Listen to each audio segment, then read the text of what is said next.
Hi guys, welcome back to my channel. ಅಂತ ಅಂದ್ರೆ ಎಲ್ಲ ಕುಶನ್ ಎಲ್ಲ ತಗೊಂಡ್ ಇಟ್ಟಿದೀನಿ ಡ್ರೈ ಮಾಡಕ್ಕೆ ಅಂತ ಹೇಳಿ. ಇದನ್ನೆಲ್ಲ ಪ್ಲೇಸ್ ಮಾಡ್ಬೇಕು ಇವಾಗ ಎಲ್ಲ. ಬನ್ನಿ ಪ್ಲೇಸ್ ಮಾಡಿ ಅದನ್ನ ಎಲ್ಲಿತ್ತು ಅಲ್ಲಿಗೆ ಸೇರಿಸಿ ಅದನ್ನ ಮೊದ್ಲು ಹೇಗಿತ್ತು ಆಗಿ ಮಾಡೋದು ತುಂಬಾ ಕಷ್ಟ.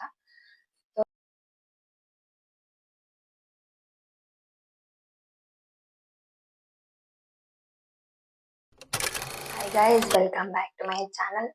ಇವಾಗ ಆಲ್ರೆಡಿ ಒಂದು 11:15 ಆಗಿರ್ಬೋದು. ಬೆಳಿಗ್ಗೆ ಬೇಗ ಎದ್ದು ಮನೆಯೆಲ್ಲ ಫುಲ್ ಡೀಪ್ ಕ್ಲೀನಿಂಗ್ ಮಾಡ್ಬೇಕಾಗಿದೆ. ಹಾಗಾಗಿ ಬೆಳಿಗ್ಗೆ ಬೇಗ ಎದ್ದು ಆಚೆ ಬಟ್ಟೆ ಎಲ್ಲ ಸ್ವಲ್ಪ ಕ್ಲೀನಿಂಗ್ ಇತ್ತು, ಅದನ್ನೆಲ್ಲ ಮುಗಿಸ್ಕೊಂಡು ಇವಾಗ ಒಳಗಡೆ ಪಾತ್ರೆಗಳನ್ನೆಲ್ಲ ಕ್ಲೀನ್ ಮಾಡೋಣ ಅಂತ ಬಂದಿದೀನಿ. ನಮ್ಮೂರಲ್ಲಿ ಒಂದು 15 days ಆದ್ಮೇಲೆ ಒಂದು ಹಬ್ಬ ಇದೆ, ಊರ ಹಬ್ಬ. ಹಾಗಾಗಿ ಕ್ಲೀನ್ ಮಾಡ್ಬೇಕು ಅಂತ. ಮನೆಯೆಲ್ಲ ತುಂಬಾ ಗಲೀಜಾಗಿದೆ. ಅಂದ್ರೆ ನಾವು ಲಾಸ್ಟ್ ಟೈಮ್ ಡೀಪ್ ಕ್ಲೀನಿಂಗ್ ಯಾವಾಗ ಮಾಡಿದ್ವು ಅಂತ ಅಂದ್ರೆ ಆಲ್ಮೋಸ್ಟ್ ಆಯುಧ ಪೂಜೆಲಿ ನಾವು ಡೀಪ್ ಕ್ಲೀನಿಂಗ್ ಮಾಡಿದ್ದು. ಅದಾದ್ಮೇಲೆ ಮಾಡೇ ಇಲ್ಲ, ಜಸ್ಟ್ ಹಾಗಾಗಿ ಮೇಲ್ ತೊಳ್ಕೊತಾ ಇದ್ವಿ. ಇವತ್ತು ಹಬ್ಬಕ್ಕೆ ಹಾಗೆ ನಾಗರ ಹಬ್ಬ ಅಂತೆಲ್ಲ ಮಾಡ್ತಾರಲ್ವಾ, ಅದಕ್ಕೆ ಡೀಪ್ ಕ್ಲೀನಿಂಗ್ ಮಾಡೋಣ ಅಂತ ಹೇಳಿ ಮನೆಯೆಲ್ಲ ಫುಲ್ ಪಾತ್ರೆಗಳೆಲ್ಲ ಕಿತ್ತಾಕ್ಬಿಟ್ಟಿದೀವಿ. ನೋಡಿ ಎಲ್ಲ ಫುಲ್ ಜೋಡ್ಸಿದೀನಿ. ಇದೆಲ್ಲ ಕ್ಲೀನ್ ಮಾಡ್ಬೇಕು. ಸ್ಟವ್ ಎಲ್ಲ ಫುಲ್ ಗಲೀಜ್ ಆಗ್ಬಿಟ್ಟಿದೆ, ಅದನ್ನು ಕೂಡ ಕ್ಲೀನ್ ಮಾಡ್ಬೇಕು. ಇದೆಲ್ಲ ಪಾತ್ರೆ ಎಲ್ಲ ಆಲ್ಮೋಸ್ಟ್ ತೊಳ್ದಾಗಿ ಇದೆಲ್ಲ ಜೋಡ್ಸಿದೀನಿ ಇವಾಗ. ಇದೆಲ್ಲ ಜೋಡ್ಸಿದೀನಿ. ಈ ಕಡೆ ಒಂದ್ ಸ್ವಲ್ಪ ಕ್ಲೀನ್ ಮಾಡ್ಬೇಕು. ಹಾಗೆ ಸೋಫಾದೆಲ್ಲ ಕವರ್ ಎಲ್ಲ ತೆಗ್ದಿಟ್ಟಿದೀನಿ, ಅದನ್ನು ಕೂಡ ಕ್ಲೀನ್ ಮಾಡ್ಬೇಕು. ಇದನ್ನ ಸ್ವಲ್ಪ ಹೊತ್ತು ಒಣಗಿರ್ಲಿ ಅಂತ ಹೇಳಿ ಒಣಗಾಕಿದೀನಿ. ಈ ವಿಂಡೋಗಳೆಲ್ಲ ಕೂಡ ಫುಲ್ ಒಂಥರ ಗಲೀಜ್ ಆಗ್ಬಿಟ್ಟಿದೆ. ಇಲ್ಲೆಲ್ಲ ಒಂಥರ ಸೆಲ್ಬೆ ಬಂದ್ಬಿಟ್ಟೈತೆ, ಅದನ್ನೆಲ್ಲ ತೆಗಿಬೇಕು.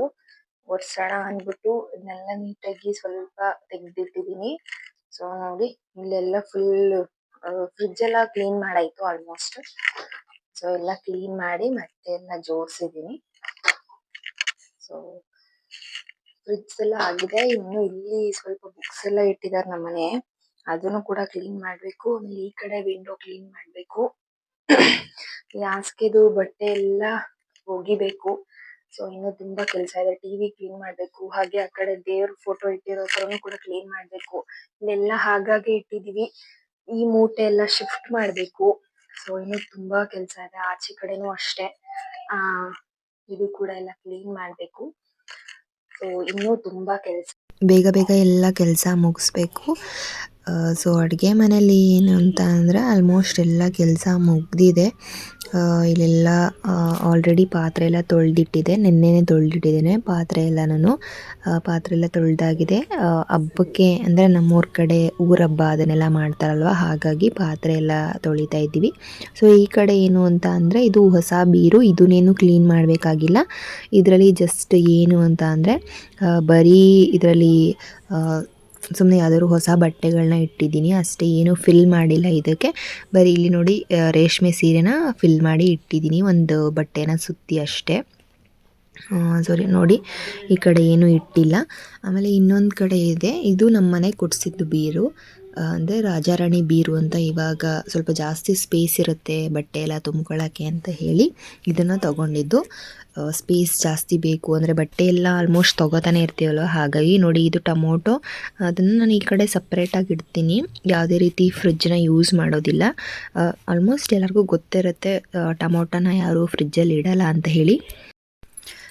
ನೋಡಿ ನಾನು ಈ ಥರ ಸಪ್ರೇಟಾಗಿ ಇಡ್ತೀನಿ. ಮತ್ತು ಆಮೇಲೆ ಇದು ಒಂದ್ರ ಮೇಲೆ ಒಂದು ಇಡಲ್ಲ. ಈ ಥರ ಸಪ್ರೇಟಾಗಿ ಇಡೋದ್ರಿಂದ ಬೇಗ ಕೊಳ್ತೋಗೋದಿಲ್ಲ. ಆಮೇಲೆ ಈರುಳ್ಳಿನೂ ಕೂಡ ನಾನು ಇದಕ್ಕೂ ಯಾವುದೇ ರೀತಿ ಫ್ರಿಡ್ಜ್ನ ಯೂಸ್ ಮಾಡಲ್ಲ. ಆಮೇಲೆ ಈರುಳ್ಳಿ ಎಲ್ಲ ಖಾಲಿ ಆಗಿಬಿಟ್ಟಿದೆ, ಇದನ್ನು ಕೂಡ ರೀಫಿಲ್ಲಿಂಗ್ ಮಾಡಬೇಕು. ಹಬ್ಬಕ್ಕೆಲ್ಲ ಕಿಚನ್ ರೀಸ್ಟಾಕಿಂಗ್ ಮಾಡಬೇಕು, ಹಬ್ಬ ಎಲ್ಲ ಹತ್ರ ಬರ್ತಿದೆ ಅಲ್ವಾ, ಹಾಗಾಗಿ ಇದು ಕೂಡ ಬೇಗ ಕೊಳ್ತೋಗುತ್ತೆ. ಅಂದರೆ ಫ್ರಿಡ್ಜ್ ಒಳಗಿಟ್ರೆ ಅಥವಾ ಕೆಳಗಿಟ್ರೆ ಒಂದ್ರ ಮೇಲೆ ಒಂದು ಹಾಕಿದಾಗ ಬೇಗ ಕೊಳ್ತೋಗ್ಬಿಡುತ್ತೆ. ಹಾಗಾಗಿ ಈ ಥರ ಸಪ್ರೇಟಾಗಿ ಇಡ್ತೀನಿ ನಾನು. ನೋಡಿ ನೀವೇ ನೋಡ್ಬೋದು, ಈ ಥರ ಸಪ್ರೇಟಾಗಿ ಇಟ್ಟು. ಆಲ್ಮೋಸ್ಟ್ ಎಲ್ಲ ಕೆಲಸ ಮುಗ್ದಿದೆ ಇವಾಗ. ನಾನು ಇವಾಗ ಅಂದರೆ ಆಚೆ ಈ ಕಡೆ ಮನೆ ಹಾಲಲ್ಲಿ ಎಲ್ಲ ಕೆಲಸನ ಮುಗಿಸ್ಕೋಬೇಕು. ಎಲ್ಲ ಕೆಲಸ ಮುಗಿಸ್ಕೊಂಡು ನೋಡಿ ಸೋಫಾ ಎಲ್ಲ ಈ ಥರ ಗಲೀಜಾಗಿದೆ. ಏನಂದರೆ ಕಿಟಕಿಯಿಂದನೇ ಧೂಳು ಬರುತ್ತೆ ನಮ್ಮ ಮನೆಗೆ. ಮನೆ ಪಕ್ಕನೇ ಕೊಟ್ಟಿಗೆ ಇರೋದ್ರಿಂದ ಅಲ್ಲಿ ಕಸ ಎಲ್ಲ ಗುಡಿಸ್ತಾರಲ್ವಾ, ಹಾಗಾಗಿ ಅಲ್ಲಿಂದ ತುಂಬ ಧೂಳು ಬರುತ್ತೆ. ಸೊ ಅದಕ್ಕೇನೆ ಇಲ್ಲಿ ಸೋಫಾ ಮೇಲಂತೂ ಅದು ಡಿಸೈನ್ಸ್ ಎಲ್ಲ ಇದೆಯಲ್ಲ ಅದ್ರ ಮೇಲಂತೂ ತುಂಬ ಧೂಳಾಗ್ಬಿಟ್ಟಿದೆ. ಅದು ಏನು ಅಂದರೆ ಕ್ಲೀನ್ ಮಾಡೋದಕ್ಕೆ ಆಗಲ್ಲ, ಅಷ್ಟು ಧೂಳಾಗಿ ಇದನ್ನೆಲ್ಲ ಕ್ಲೀನ್ ಮಾಡ್ಬೇಕು ಇವಾಗ. ಸೊ ನೆಕ್ಸ್ಟು ಸ್ವಲ್ಪ ರಿಫ್ರೆಶ್ಮೆಂಟ್ ಇರಲಿ ಅಂತ ಹೇಳಿ ಜ್ಯೂಸ್ ತೊಗೊಬಂದಿದ್ರು. ಬೇಗ ಬೇಗ ಕೆಲಸ ಮುಗಿಸೋಣ ಅಂತ ಹೇಳಿ ಬೇಗ ಹೋಗಿ ಜ್ಯೂಸ್ ತೊಗೊಬನ್ನಿ ಅಂತ ಹೇಳಿ ಜ್ಯೂಸ್ ಕುಡಿದೆ. ಜ್ಯೂಸ್ ಕುಡಿದ್ಬಿಟ್ಟು ಬೇಗ ಬೇಗ ಕೆಲಸ ಮಾಡೋಣ ಅಂತ ಹೇಳಿ ಮತ್ತೆ ಕೆಲಸನ ರೀಸ್ಟಾರ್ಟ್ ಮಾಡಿದೆ. ಫಸ್ಟ್ ಕಿಟಕಿ ಎಲ್ಲ ಒರೆಸ್ಕೊಬಿಡೋಣ ಅಂತ ಹೇಳಿ ಸ್ಟಾರ್ಟ್ ಮಾಡಿದೆ. ಕಿಟಕಿಯಲ್ಲಂತೂ ತುಂಬ ಧೂಳಿತ್ತು. ಸೊ ಒರ್ಸೋಕ್ಕೆ ಆಗ್ತಾ ಇರಲಿಲ್ಲ, ಅಂದರೆ ಅದೆಲ್ಲ ಬಲೆ ಎಲ್ಲ ಕಟ್ಕೊಬಿಟ್ಟಿತ್ತು. ಹಾಗಾಗಿ ಅದನ್ನು ಫಸ್ಟು ಒಂದು ಡ್ರೈ ಬಟ್ಟೆಲಿ ಒರೆಸಿ ಆಮೇಲೆ ವೆಟ್ ಬಟ್ಟೆಲಿ ಒರೆಸ್ತಾ ಇದ್ದೆ. ಅಂದರೆ ಫಸ್ಟು ಡ್ರೈಯಲ್ಲಿ ಒರೆಸಿದ್ರೆ ಅಲ್ಲೇ ಕುತ್ಕೊಳ್ಳಲ್ಲ ಧೂಳೆಲ್ಲ ಅಂತ ಹೇಳಿ ಈಸಿ ಆಗುತ್ತೆ ಅಂತ ಹೇಳಿ ಬೇಗ ಬೇಗ ಒರೆಸ್ಕೊತಾ ಇದ್ದೆ. ಸೊ ಗೈಸ್, ಇವಾಗ ಏನ್ ಗೊತ್ತಾ, ಸೊ ನಾನು ಏನು ಅಂದ್ರೆ ಇವಾಗ ಸೋಫಾನ ಕ್ಲೀನ್ ಮಾಡ್ತಾ ಇದ್ದೀವಿ. ಸೊ ಈ ಸೋಫಾ ಎಷ್ಟು ಧೂಳಾಗಿದೆ ನೋಡಿ, ಫುಲ್ ಒಂಥರ ಕಾಣಿಸ್ತದೆ ಈ ತರ. ಇಲ್ಲಿ ಮಿಡಲ್ ಫುಲ್ ಧೂಳಾಗಿರೋ ತರ ಇದೆ ಅಲ್ವಾ. ಸೊ ಇದನ್ನ ನಾವು ಕ್ಲೀನ್ ಮಾಡ್ಬೇಕು ಇವಾಗ. ಹೇಗ್ ಕ್ಲೀನ್ ಮಾಡೋದು, ನಮ್ಗೆ ಅದರೊಳಗೆ ಬೆರಳು ಹೋಗಲ್ಲ ಕ್ಲೀನ್ ಮಾಡಕ್ಕೆ, ಬಟ್ಟೆ ಹಾಕಿ ಒರೆಸೋಣ ಅಂದ್ರೆ. ಸೊ ಅದಕ್ಕೆ ನಾನು ಯೋಚನೆ ಮಾಡ್ತಿದ್ದಾಗ ನನ್ಗೆ ಒಂದು ಪ್ಲಾನ್ ಬಂತು. ಸೊ ಈಗ ಪೇಂಟರ್ಸ್ ಎಲ್ಲ ಆದ್ರೆ ಏನ್ ಮಾಡ್ತಾರೆ, ಪಾಲಿಶ್ ಏನಾದ್ರು ಹಾಕಿ ಕ್ಲೀನ್ ಮಾಡ್ಕೊಡ್ತಾರೆ. ಸೊ ಅದಕ್ಕೆ ನಾನು ಪೇಂಟರ್ ರೀತಿ ಯೋಚನೆ ಮಾಡಿದ್ದೀನಿ. ಸೊ ಹಾಗಾಗಿ ನಮ್ಮನೆ ಒಂದು ಪೇಂಟ್ ಬ್ರಷ್ ಇತ್ತು. So medium size paint brush ಸಿಕ್ಕಿದೆ. ಸೊ ಇದಕ್ಕಿಂತ ಚಿಕ್ಕದು ಬೇಕಿದ್ರೆ ತಗೊಂಡ್ರೆ ಇನ್ನೂ ನೀಟಾಗಿ ಕ್ಲೀನ್ ಆಗುತ್ತೆ ನಿಮ್ಗೆ. ಸೊ ಇದನ್ನ ತಗೊಂಡು, ಸೊ ಇದನ್ನ ವೆಟ್ ಮಾಡ್ಕೋಬೇಡಿ, ಫಸ್ಟ್ ಡ್ರೈ ಮಾಡ್ಕೊಳ್ಳಿ. ಫಸ್ಟ್ ಡ್ರೈ ಇದ್ದಾಗ್ಲೇನೆ ಇಲ್ಲಿ ಸಂಧಿ ಈ ತರ ಮಿಡಲ್ ಅಲ್ಲಿ ಇರುತ್ತಲ್ವಾ, ಈ ತರ ನೋಡಿ ನೀಟಾಗಿ ಈ ರೀತಿ ಕ್ಲೀನ್ ಮಾಡ್ಕೊಳ್ಳಿ ಫಸ್ಟ್. ಸೊ ಈ ತರ ಸಂದಿಲೆಲ್ಲ ನೀವು ಧೂಳೆಲ್ಲ ತೆಕ್ಕೊಳ್ಬೇಕು ಫಸ್ಟ್. ಸೊ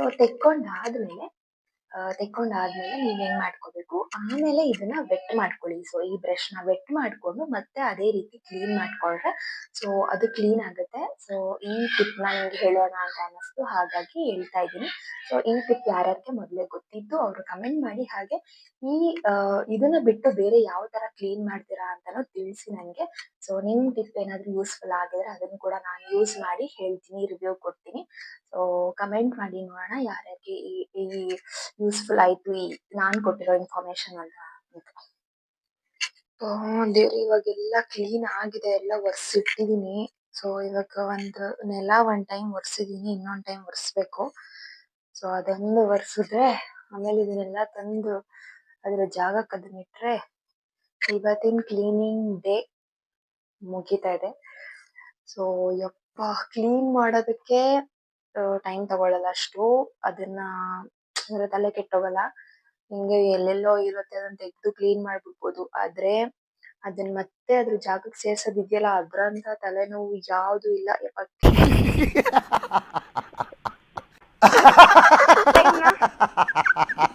ಕ್ಲೀನಿಂಗು ಬೇಡ, ಏನು ಬೇಡ ಅನ್ಸ್ಬಿಡುತ್ತೆ. ಸೊ ಇವಾಗ ಮನೆ ಒಂದ್ ಒರೆಸ್ಬೇಕು. ಸೊ ಮನೆ ಒಂದ್ ಒರೆಸಿದ್ರೆ ಎಲ್ಲ ಕ್ಲೀನ್ ಆಗುತ್ತೆ. ಕೋಲ್ನ ತಗೊಬಂದಿದೀನಿ ಒರ್ಸೋಣ ಅಂತ ಹೇಳಿ.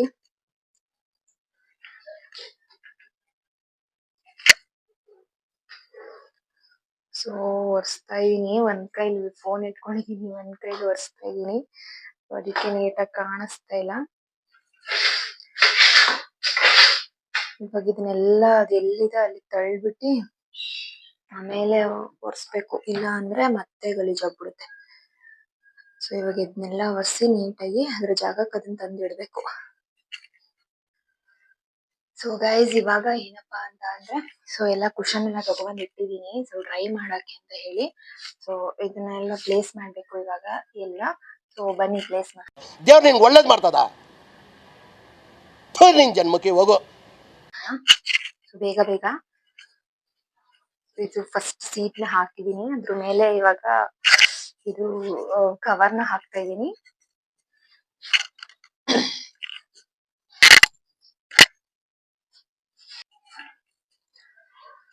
ಸೊ ಮುಗೀತು ಫೈನಲಿ. ಸೊ ಏನಪ್ಪಾ ಅಂತ ಅಂದ್ರೆ, ಸೊ ಆಗ್ಲೇ ಹೇಳ್ದಂಗೆ ಅದನ್ನ ತೆಗೆದು ಇಟ್ಟು ತೊಳೆಯೋದೆಲ್ಲ ಕಷ್ಟ. ಅದನ್ನ ಎಲ್ಲಿತ್ತು ಅಲ್ಲಿಗೆ ಸೇರಿಸಿ ಅದನ್ನ ಮೊದ್ಲು ಹೇಗಿತ್ತು ಹಾಗೆ ಮಾಡೋದು ತುಂಬಾ ಕಷ್ಟ. ಸೊ ಏನಪ್ಪಾ ಅಂತಂದ್ರೆ ಒಂದು ಇಂಪಾರ್ಟೆಂಟ್ ಹೇಳ್ಬೇಕು ನಿಮ್ಗೆ.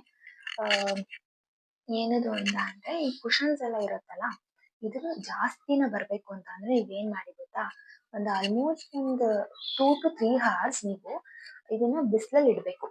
ಆಚೆ ಬಿಸಿಲಲ್ಲಿ ಅಂದ್ರೆ ಜಾಸ್ತಿ ಬಿಸಿಲಲ್ಲಿ ಇಡ್ಬೇಕು. ಬಿಸಿಲಲ್ಲಿ ಇಟ್ರೆ ಇದು ತುಂಬಾ ದಿನ ಬಾಳಿಕೆ ಬರುತ್ತೆ. ಹಾಗೆ ಒಳಗಡೆನೆ ಇಟ್ರೆ ಇದು ಚೆನ್ನಾಗಿರಲ್ಲ, ಬೇಗ ಹಾಳಾಗ್ಬಿಡತ್ತೆ. ಆ, ಆಮೇಲೆ ಇನ್ನೊಂದು ಇಂಪಾರ್ಟೆಂಟ್ ಏನಪ್ಪಾ ಅಂತ ಅಂದ್ರೆ ಇದನ್ನ ವೆಟ್ ಮಾಡ್ಬೇಡಿ. ವೆಟ್ ಮಾಡಿದ್ರೆ ಅಂದ್ರೆ ನೀರಲ್ಲಿ ನೆನ್ಸಿದ್ರೆ ಇದು ಬೇಗನೆ ಹಾಳಾಗುತ್ತೆ. ಅಂದ್ರೆ ಇದ್ರೊಳಗಡೆ ಇರೋ ಏನು ಕಾಟನ್ ಅಥವಾ ಏನೋ ಜೂಟ್ ಎಲ್ಲ ಏನ್ ಹಾಕಿರ್ತಾರೆ ಅದೆಲ್ಲ ತುಂಬಾ ಹಾಳಾಗುತ್ತೆ, ಬೇಗನೆ ಹಾಳಾಗುತ್ತೆ. ಆಮೇಲೆ ಇದನ್ನ ನಾನು ಹೇಳ್ದಂಗೆ ನಾನು ಒಂದು 5 to 6 hours ಇದನ್ನ ಬಿಸಿಲಲ್ಲಿ ಇಟ್ಟಿದ್ದೆ. ಯಾಕಂದ್ರೆ ಸ್ವಲ್ಪ ಕೆಲ್ಸ ಇತ್ತಲ್ವಾ ಒಳಗಡೆ, ಅದನ್ನ ಮುಗಿಸ್ಬಿಟ್ಟು ತಗೊಳ್ಳೋಣ ಅಂತ ಹೇಳಿ. ಆ ಸೊ ನೀವು ಜಾಸ್ತಿ ಏನ್ ಬೇಡ, ಒಂದು 2 to 3 hours ಅಷ್ಟೇ ಸಾಕು. ಆ, ಚೆನ್ನಾಗಿ ಅಂದ್ರೆ ಚೆನ್ನಾಗಿ ಬಿಸಿಲಲ್ಲಿ ಡ್ರೈ ಆಗುತ್ತೆ, ಒಣಗುತ್ತೆ, ಬೇಗ ಜಾಸ್ತಿ ದಿನ ಬರುತ್ತೆ. ಸೊ ಈ ಒಂದು ನಾನು ಯೂಸ್ಫುಲ್ ಇನ್ಫಾರ್ಮೇಶನ್ ನಿಮಗೆ ಕೊಡ್ತಾ ಇದ್ದೀನಿ, ಇದನ್ನ ಯೂಸ್ ಮಾಡ್ಕೊಳ್ಳಿ. ಸೊ ತುಂಬಾ ದಿನ ಬಾಳ್ಬೇಕು ಇದು ಕುಶನ್ ಅಂತ. ನಮ್ ದೇಶ ಇದು ರೀ, ನಾವು ಕಟ್ಟಿರೋ ದೇಶ ರೀ ಇದು. ಓಕೆ, ಸೊ ನಿಮ್ಗೆ ಇನ್ನಷ್ಟು ಏನಾದ್ರೂ ಇನ್ಫಾರ್ಮೇಶನ್ಸ್ ಬೇಕಿದ್ರೆ ಸೊ ನನ್ನ ಕೇಳಿ ಕಮೆಂಟ್ ಮಾಡಿ. ನನ್ಗೆ ಏನಾದ್ರೂ ಗೊತ್ತಿದ್ರೆ ಹೇಳೋಕೆ ಟ್ರೈ ಮಾಡ್ತೀನಿ, ಗೊತ್ತಿಲ್ಲ ಅಂದ್ರೆ ತಿಳ್ಕೊಂಡು ನಿಮ್ಗೆ ಹೇಳೋಕೆ ಟ್ರೈ ಮಾಡ್ತೀನಿ. ಸೊ ಬನ್ನಿ, ಇವಾಗ ಸೋಫಾ ಎಲ್ಲ ಸೆಟ್ ಆಗಿದೆ. ನಮ್ಮನೆ ಇವಾಗ ಚಿಕನ್ ತಗೊಂಡಿದ್ದಾರೆ, ನಾನು ಅದಕ್ಕೆ ಚಿಕನ್ ಫ್ರೈ ಮಾಡ್ಬೇಕು. ಸೊ ಹೋಗ್ತಾ ಇದೀನಿ ಚಿಕನ್ ಫ್ರೈ ಮಾಡೋಣ ಅಂತ, ಬನ್ನಿ. ನಮ್ಮನೆ ಯಾವಾಗಲೂ ನಾವು ಚಿಕನ್ ಸಾಂಬಾರು ಏನು ಮಾಡಲ್ಲ, ಚಿಕನ್ ಫ್ರೈನ ಮಾಡ್ತಾ ಇರ್ತೀವಿ. ಅಂದರೆ ನಾವು ಇನ್ನು ನಾಳೆ ಸೋಮವಾರ ಅಲ್ವಾ, ಹಾಗೆ ಸಂಡೇ ಒಂದಿನ ಮಾತ್ರ ತಿನ್ಕೋತೀವಿ, ಸೋಮವಾರ ತಿನ್ನಲ್ಲ ಅಂತ ಹೇಳಿ ಜಸ್ಟ್ ಫ್ರೈ ಅವತ್ತಿನ ನೈಟ್ಗೆ ಆಗೋ ಥರ ಮಾಡ್ಕೋತೀವಿ. ಸೊ ಇಲ್ಲಿ ಫಸ್ಟ್ ನಾನು ಒಂದು ತಪ್ಪಲಿ ಇಟ್ಕೊಂಡು ಆ ತಪ್ಪಲಿಗೆ ಎಣ್ಣೆ, ಚಕ್ಕೆ, ಲವಂಗ ಹಾಗೆ ಸೋಂಕಾಳು ಅದನ್ನೆಲ್ಲ ಹಾಕಿ ಈರುಳ್ಳಿ ಪೇಸ್ಟು ಮತ್ತು ಗ್ರೀನ್ ಪೇಸ್ಟ್ ಅಂತ ಮಾಡ್ಕೊಂಡಿದ್ದೀನಿ. ಗ್ರೀನ್ ಪೇಸ್ಟ್ ಏನಪ್ಪ ಅಂತ ಅಂದರೆ ಇದು ಕೊತ್ತಂಬರಿ ಸೊಪ್ಪು, ಪುದೀನ ಸೊಪ್ಪು ಹಾಗೆ ಹಸಿರು ಮೆಣಸಿಕಾಯಿನ ಹಾಕಿ ರುಬ್ಕೊಂಡು ಅದಕ್ಕೆ ಉಪ್ಪು ಹಾಕಿ ಆಮೇಲೆ ಚಿಕನ್ ಹಾಕಿ ನೀಟಾಗಿ ಬೇಯಿಸಬೇಕು. ಆಮೇಲೆ ಇಲ್ಲಿ ಎಲ್ಲ ಸ್ಪೈಸಸ್ನ ಆ್ಯಡ್ ಮಾಡ್ಕೋತಾ ಇದ್ದೀನಿ. ಗರಂ ಮಸಾಲ, ಚಿಕನ್ ಫ್ರೈ ಹಾಗೆ ಅಚ್ಕಾರದ ಪುಡಿ, ಅರಿಶಿನ ಇಷ್ಟನ್ನು ಆ್ಯಡ್ ಮಾಡ್ಕೊಂಡಿದ್ದೀನಿ. ಇಷ್ಟನ್ನು ಆ್ಯಡ್ ಮಾಡ್ಕೊಂಡಾದ್ಮೇಲೆ ಸ್ವಲ್ಪ ಹೊತ್ತು ಬೇಯಿಸಬೇಕು. ಚಿಕನ್ನ ಫಸ್ಟು ನೀರು ಬಿಟ್ಕೊಳ್ಳೋವರೆಗೂ ಬೇಯಿಸ್ಕೊಳ್ಳಿ, ತುಂಬ ಚೆನ್ನಾಗಿರುತ್ತೆ. ಹಾಗೆ ಬೇಯಿಸ್ಕೊಬೇಡಿ, ನೀರು ಆ್ಯಡ್ ಮಾಡ್ಕೊಳ್ಳೋಕೆ ಸ್ವಲ್ಪ ಕಷ್ಟ ಆಗುತ್ತೆ.